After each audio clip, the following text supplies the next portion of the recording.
first down. Here's Burrow. They'll try and set up the screen to Swift.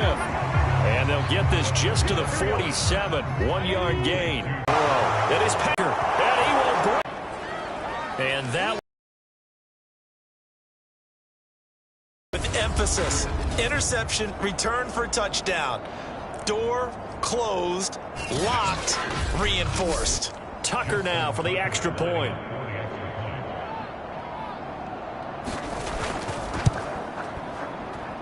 And the lead is up to 18 now. So the defense creating some points, not only getting the interception, but then returning it to the end zone for the pick six. So they throw the pick six. They'll get another shot at it now as this one's in the air.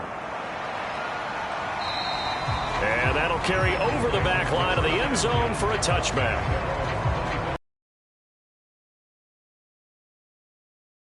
Playoff race time as we give you a look. And they unfortunately are staring at a mini losing streak developing, trailing here at their 25-yard line.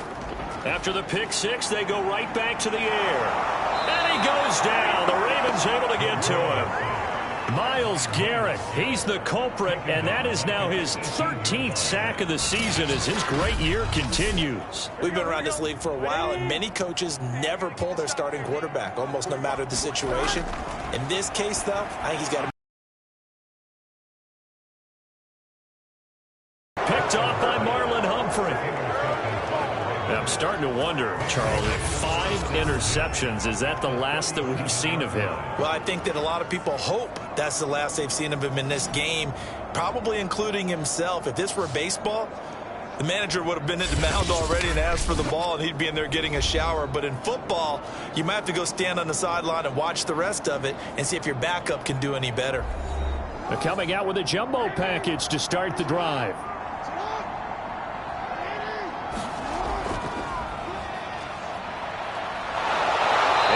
Get this down near the 20-yard line. This defense, Charles, they have unraveled here in the fourth. In a sense, it's like they're being pressed like in a basketball game, and they just can't get the ball over half court. I mean, no matter what they do, they can't get off the field. They can't slow them down. They're just going up and down the field against them. Yeah, unraveling would be a perfect word for them. And he's tackled a yard short of the marker. Good gain of 9 on first down. The last run got 9. That leaves him with 2nd and a yard. Now Jackson taps this forward jet sweep. They'll get 3 as the drive continues. It's a first down.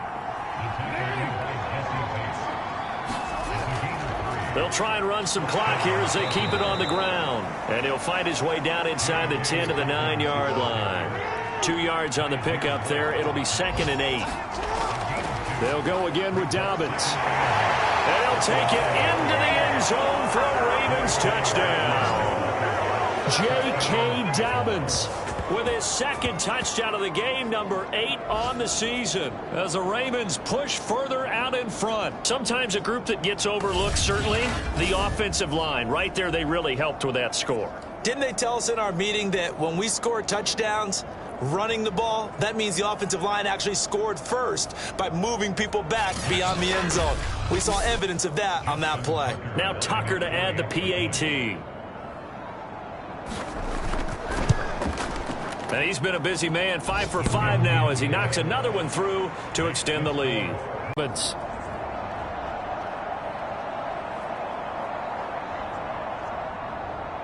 Tucker now to kick it away following the touchdown.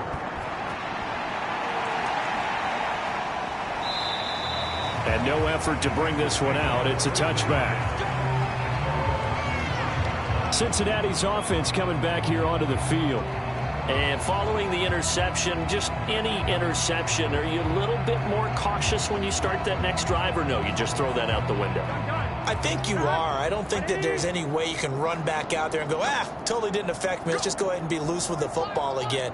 You're going to take care of it, but you have to be careful about being too cautious because now you can't run any offense at all. Still want to attack. We'll see how they attack him here. Now, after the completion, we're going to get a timeout, an injured player. While the training staff works on him, we'll step aside and be right back.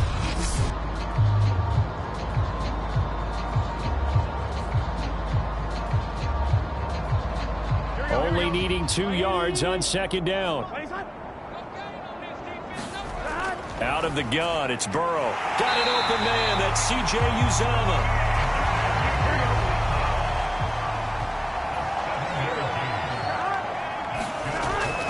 On 1st and 10, it's Swift. And he'll get this up past the 45 to the 47. It's a 6-yard pickup, and it gets him to 2nd and 4. Just 2 minutes remaining here in the 4th quarter of what has been a one-sided affair. On 2nd down and 4. Burrow. And that's out to the flat for Swift. And this one goes nowhere. Losing yardage on the play back at the 46. Call that a loss of a yard, and things get a little more difficult here, 3rd and 5. Well, sometimes despite the best planning, the defense actually has a plan as well, and they blanketed everyone on that play. They were able to close it down and spill him for a loss.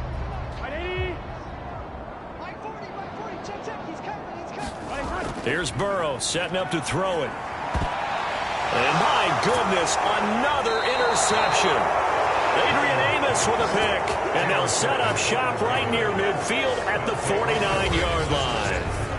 Charles, whatever's going on between his ears right now, it's just not completely calculated correctly. 7 picks between last week and this week after that one. And they always say the most important part of a player is those 6 inches between the ears. But right now, it's all those interceptions that are going on. So whoever his trusted confidant is on the sidelines, I don't know if it's the offense coordinator, the quarterback's coach, maybe the backup quarterback, that's who he needs to get with now and get himself calm. They're going to be stopped up on this 1st down run. He might have gotten back to the line of scrimmage, but that's it. And the big fella stuffed that one up in a big way. I think doubling him has to be a priority because you can't move up to the next level if you don't take care of him first.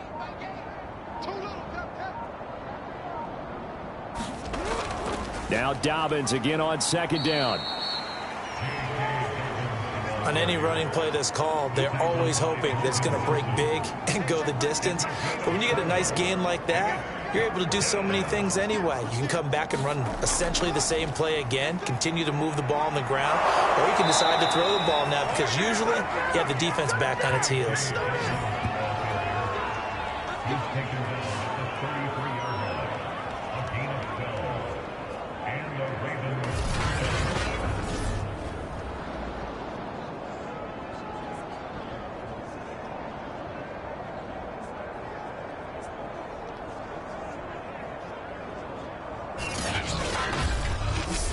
So the final seconds tick away in this Baltimore victory, and they were buoyed, Charles, by a big second half that put this one on ice. So you get the sense that whatever was said at halftime obviously hit home. I think it's a little bit more than that, though. Obviously, there are words that are said, and, hey, come on, guys, we have to play better.